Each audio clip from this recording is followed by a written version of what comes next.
ॐ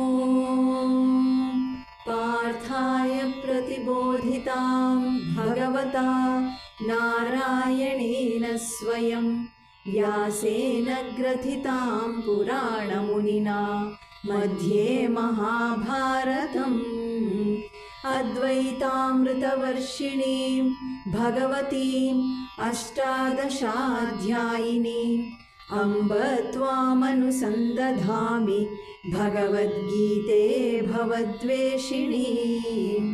नमोऽस्तु ते व्यासविशालबुद्धे फुल्लारविन्दायतपत्रनेत्र येन त्वया भारततैलपूर्णः प्रज्वालितो ज्ञानमयप्रदीपः प्रपन्नपारिजाताय स्तोत्रवेत्रैकपाणये ज्ञानमुद्राय कृष्णाय गीतामृतदुहे नमः।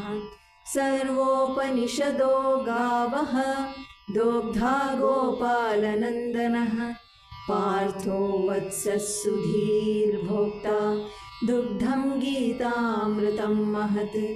वसुदेवसुतं देवं कंसचाणूरमर्दनं देवकी परमानन्दं कृष्णं वन्दे जगद्गुरुं।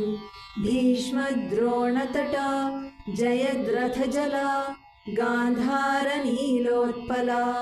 शल्यग्राहवती कृपेण वहनी कर्णेन वेलाकुला अश्वत्थामविकर्णघोरमकरा दुर्योधनावर्तिनी सोत्तीर्णा खलु पाण्डवैरणनदी कैवर्तकः केशवः।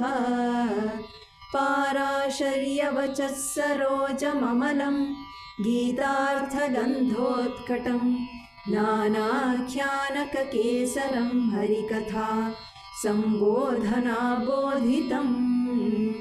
लोके सज्जनषट्पदैरहरहः पेपीयमानं मुदा भूयाद्भारतपङ्कजं कलिमल प्रध्वंसिनः श्रेयसे।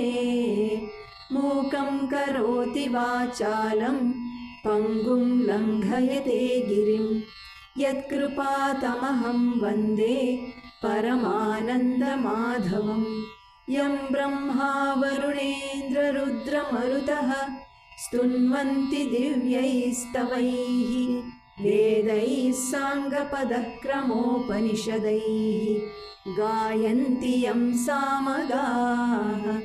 ध्यानावस्थिततद्गतेन मनसा पश्यन्ति यं योगिनः यस्यान्तं न विदुःसुरासुरगणा देवाय तस्मै नमः। देवाय तस्मै नमः।